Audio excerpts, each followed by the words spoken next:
University of California Free Speech Alliance is dedicated to the absolute right to free expression. Today is February 1st, 2024. My guests are Connor Murnane and Laura Beltz of the Foundation for Individual Rights and Expression. The 2024 college free speech rankings have just been released. And who wants to go first? Laura? Sure thing. Yeah. So my name is Laura Beltz. I'm the Director of Policy Reform at FIRE, which means that I focus on getting the conditions for free speech right on college campuses, particularly with regard to their regulations on expression. So we kind of joke that we are the preventative care unit of FIRE, hoping to set schools up for success. Turn over to you, Connor.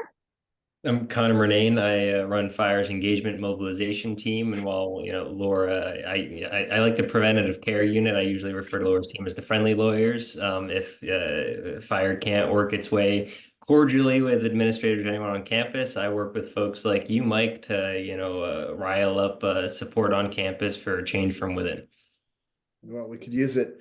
I had a chance to glance through the report this morning, and it looked like Cal was slightly improved, but still in the bottom half. Is that correct? Yeah. The when the college free speech rankings dropped, I believe University of California, Berkeley came in at 147 overall out of 248. Do you have more schools in the survey this year? So this year we did 248 overall, which is an improvement from last year. Laura, correct me if I'm wrong here. I think we were just around 200 last year. Yeah, I think 208, maybe that number is rattling around in my head, somewhere around there. Year over year, it was my impression that Cal went from being at the bottom of the top third, if that makes sense, to the bottom of the middle third. And that's basically where we are today, still in the bottom half. Even though the number of schools has been expanded, Cal's ranking really didn't rise very much. No, it didn't rise much. It's right in the kind of the middle of the UC system too. Excuse me as I pull up some notes. So like I said, it came, 147. You have UCLA at 169 overall. UC Davis, pretty miserable 237. So good for you guys, beating them by almost 100. And then UC Irvine at 150. In November, we wrote a memorandum to FIRE quibbling with your methodology a little bit, and we got a response from Laura in which she outlined 4 recommendations for how Cal can improve. Laura, do you want to go through them one by one? Do you want to lead it? Yeah, so for each of those policies, the first one, and all of these policies are extremely close to hitting the mark. It's just a few little tweaks that could be made to reduce the chilling effect on speech. But the first policy that we flagged, it's the policy about areas for public expression. And it designates areas for students to demonstrate on campus, but it doesn't specify whether these are the only areas where students can express themselves or if generally publicly available areas can be used. We think it's fine for the university to designate certain areas as, all right, these are high visibility areas. These are where students have traditionally protested in the past. These are set up for these sorts of events.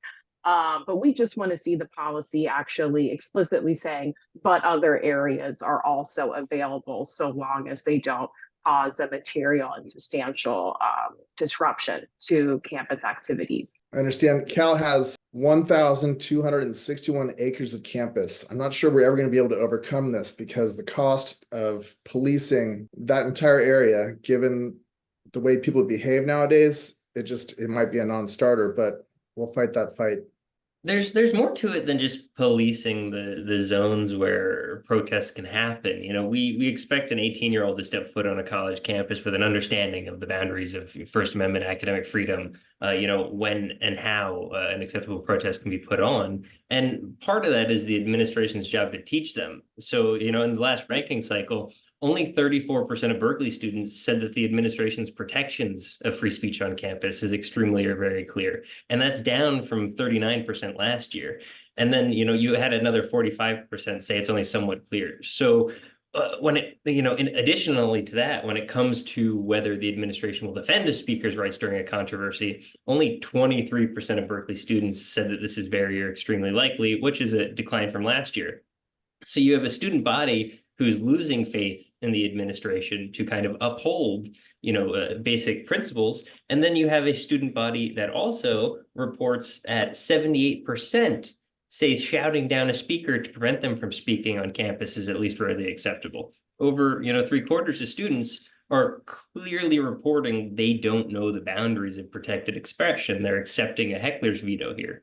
So, Laura points to the policy recommendations to help bump Berkeley in the rankings, but something that's going to set them up for continued success 5, 10, 15 years down the road is from day one instructing on the boundaries of acceptable speech on campus and how it's going to be carried out, but instilling an understanding of why it matters. You're going to see violent protests, shout downs, a misunderstanding or miscomprehension of free speech limitations on campus also diminish. And then you won't need to worry about policing over 1,000 acres because students are going to understand how to operate in, the society we have.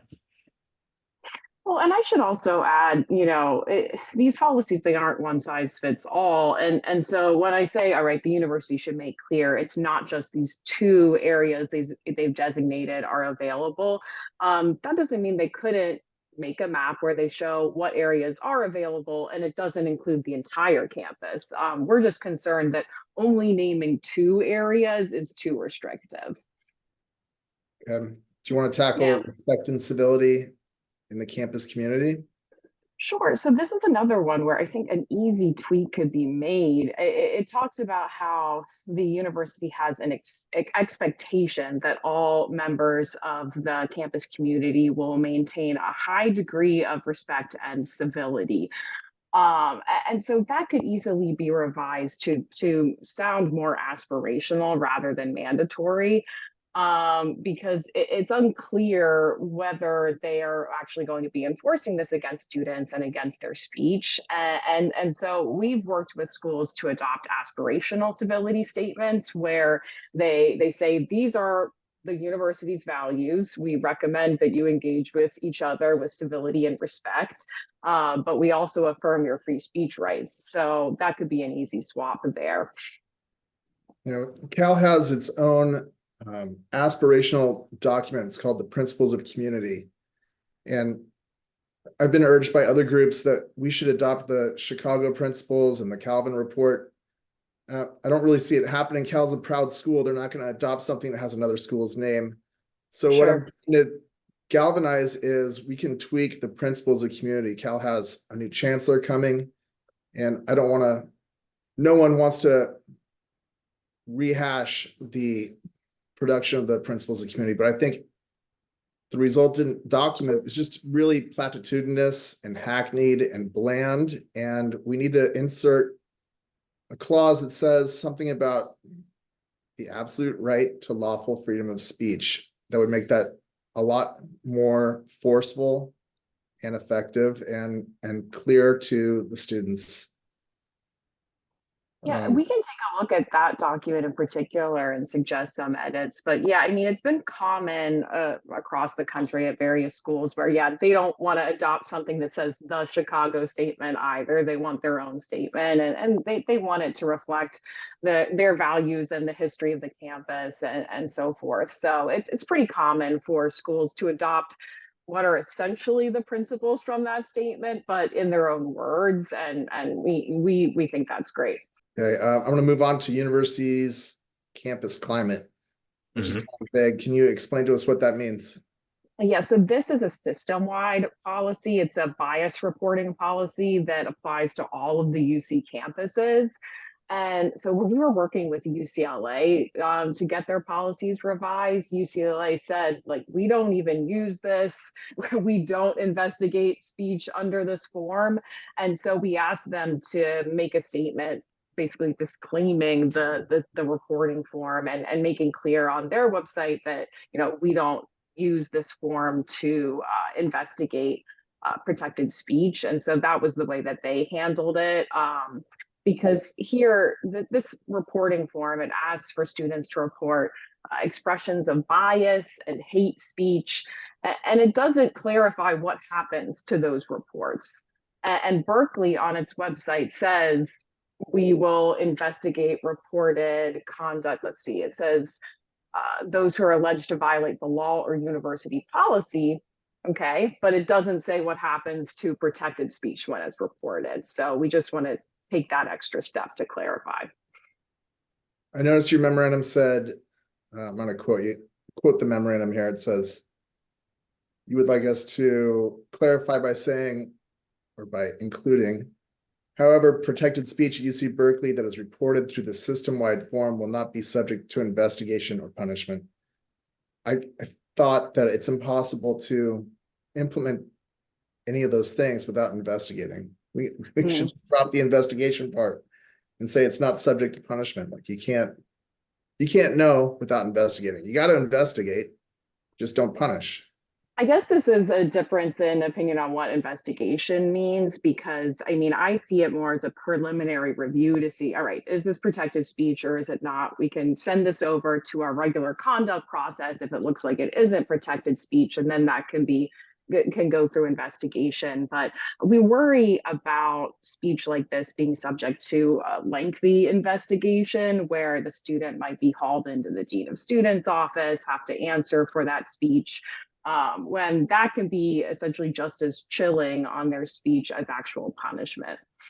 You could take it a step further, right? Just knowing this policy exists, if my peer can report me for what is protected speech and they're going to open an investigation anyway, if I'm an 18, 19-year-old student, I don't want to deal with that. I'm just not going to push any boundary. We've seen things reported, as silly as reading Mein Kampf on a college campus reported for some kind of, bias or harassment. So if I can't, I've read some of that book. I don't find it very, enlightening, but if I can't read that book to understand 1930s, 1940s history because someone's going to report me, I start to question what's the point of a college education if I have to walk on eggshells in a debate on the quad in the classroom around the lunch table. So that investigation line has a darker cloud than I think a lot of folks give it credit for. And this has been reflected in how the courts have considered these policies. So the University of Michigan's bias reporting policy was challenged, and the policy that resulted out of the settlement of that case did specify that protected speech will not be subject to investigation or punishment, and that was a key part of that case. It's my understanding that most students self-censor because they're worried about judgment from their peers. Is that your understanding? More often than not, we find that they're not afraid of administrative punishment. Students, don't trust their administration to act the right way when it comes to protected speech, but they're not afraid of being punished for it. They're afraid of losing social standing. One of the, highest reports of self-censoring, you're right. I don't want my peer to misunderstand or misrepresent something I've said or done. We see that, pretty high numbers on social media accounts tied to names as well.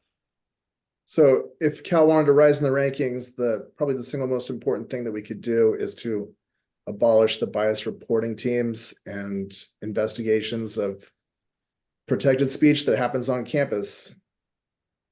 Yeah, and I think that also it ties back to Connor's point about educating students, because I think if you start from day one talking to students about how you can engage with people with other points of view, you can talk across differences, and we have orientation material specifically about talking across difference. I think that can be helpful to start to spread the message to students that, you don't need to cancel someone because they have a different point of view, and hopefully reduce that discomfort with exchanging ideas. And it's part of the reason why FIRE is so big into Chicago. And I know the Chicago statement isn't, a favorite at universities across the board. Schools like DePaul University have adopted very similar, free expression statements, but it sets a precedent, before a student or a faculty member ever comes to campus, right? Moving on to get ready to participate in the marketplace of ideas. You're coming to college because you're going to be challenged. You're going to feel intellectually, yucky at some point, and that's the purpose of learning and growing. There are schools out there. I can't remember. I think it was Colgate College, rather. The president told me, the Chicago statement's not for us. And coming from FIRE, that was like a smack in the face. We live and die by the Chicago statement.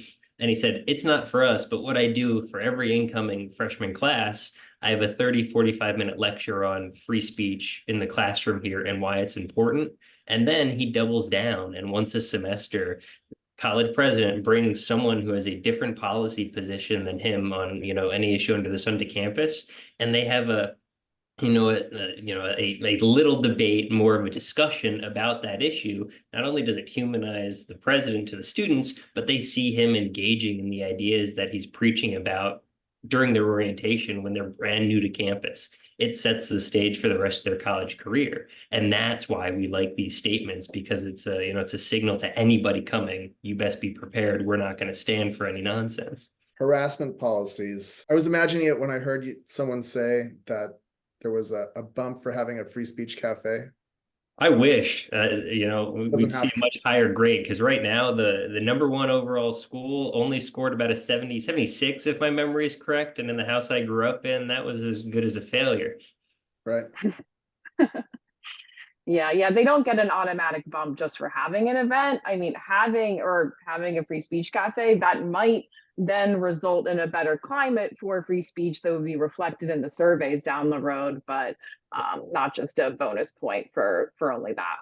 In Berkeley's case, if they had some kind of free speech cafe, I would bet pretty good money that they would not come in 240 out of 248 in the students' comfort expressing their own ideas category.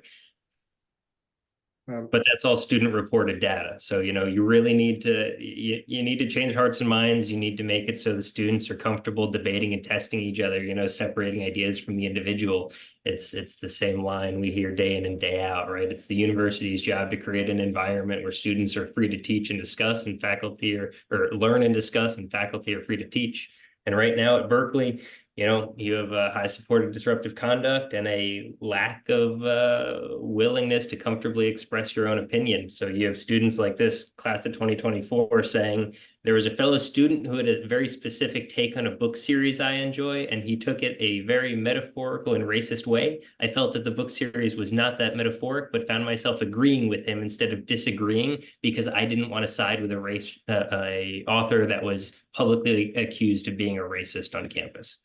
Or actually, let's back up for a second. Can one of you do a quick rundown on the Chicago trifecta, the three-legged stool of free speech, what each one of those documents says, just like maybe a bullet point for those viewers who aren't going to do a deep dive? I think at least broaching the topic of what is the Chicago trifecta and what does it do and why is it important?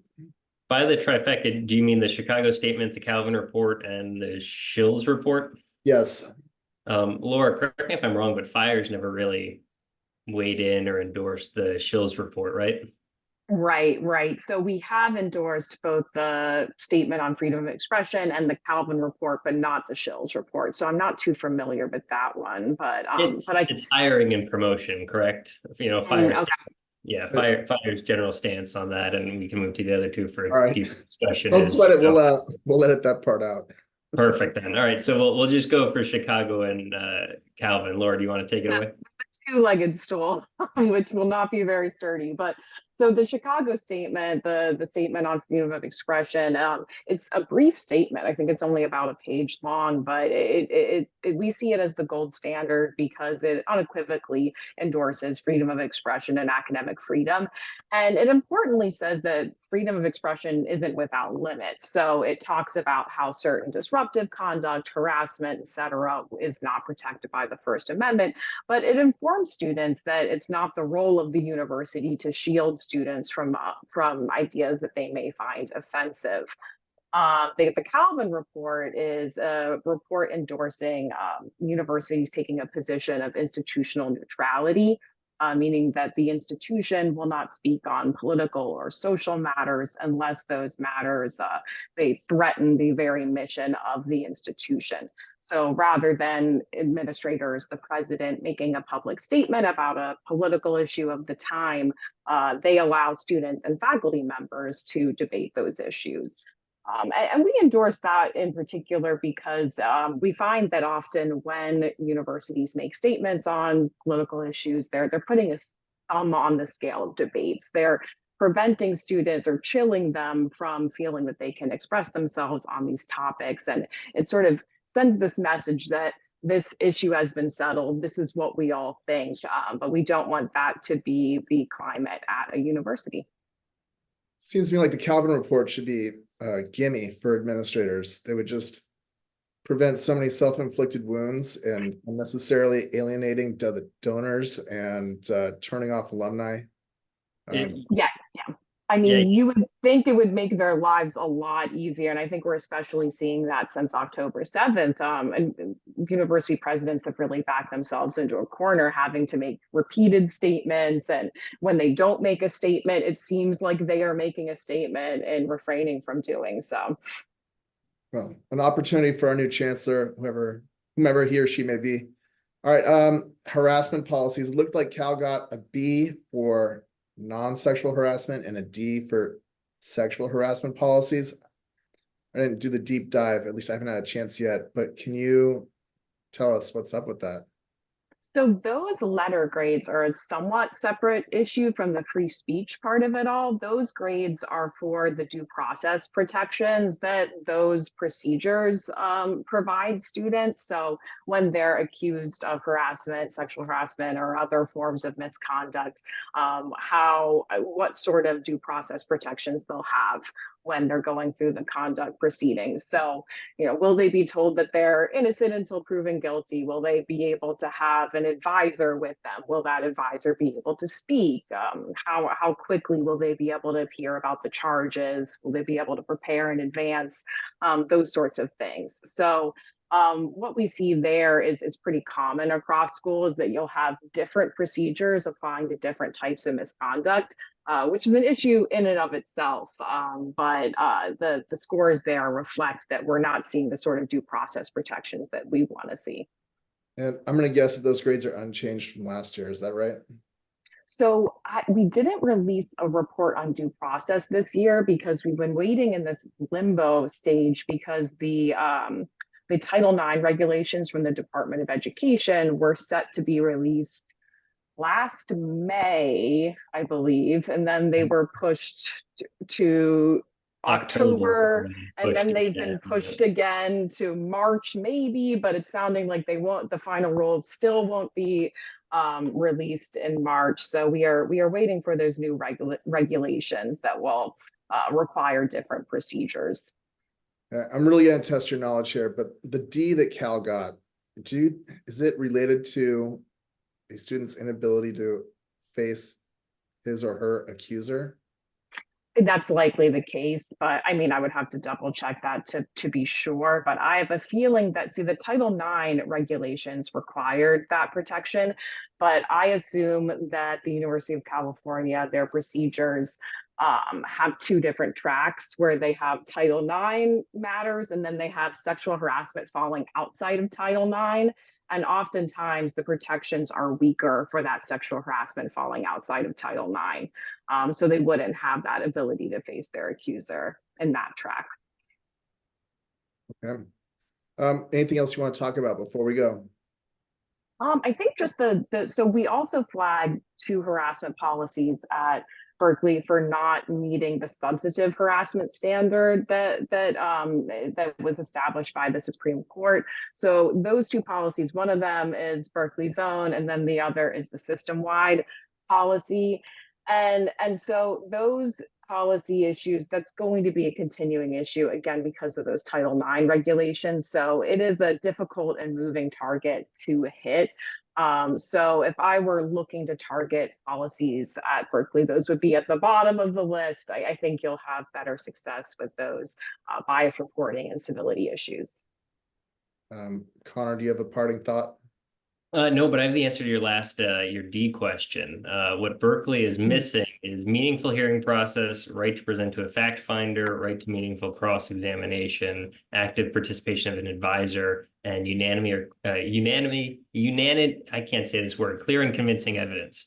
Laura, if you want to fill in the blanks, there'd be my guess, but those are the 5 strikes against Berkeley in the section.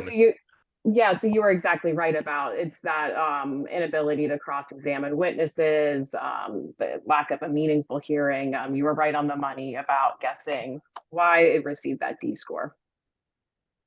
I watched your UCLA webinar last week, and at one portion, towards the end, Mhm.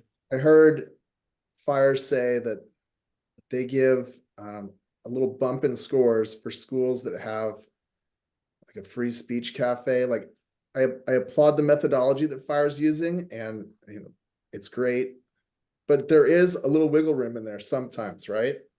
So we not for having like a free speech program, we have the student survey components, then we have student and scholar sanctions. So if a student group has an event and is punished for what is protected expression by the administration, they'd be deducted points. If a faculty member is, under investigation for research, they'd be deducted points. But on the flip side, if a university supports a student group that's trying to have a controversial speaker come and other students are trying to shout it down, they get a point, right? So the coin is fair on both sides. And then if there's a successful disinvitation attempt, so at Berkeley, they got dinged a point for allowing a student group's event to get shut down. The administration actually were the ones that put in the request, we don't want to do this for any number of reasons. So that is the other grades that factor in addition to the speech code rating, a green, no penalty, a yellow light, a small ding, and then a red light, which would be unconstitutional policies at a public university like UC Berkeley. They'd get a bigger ding.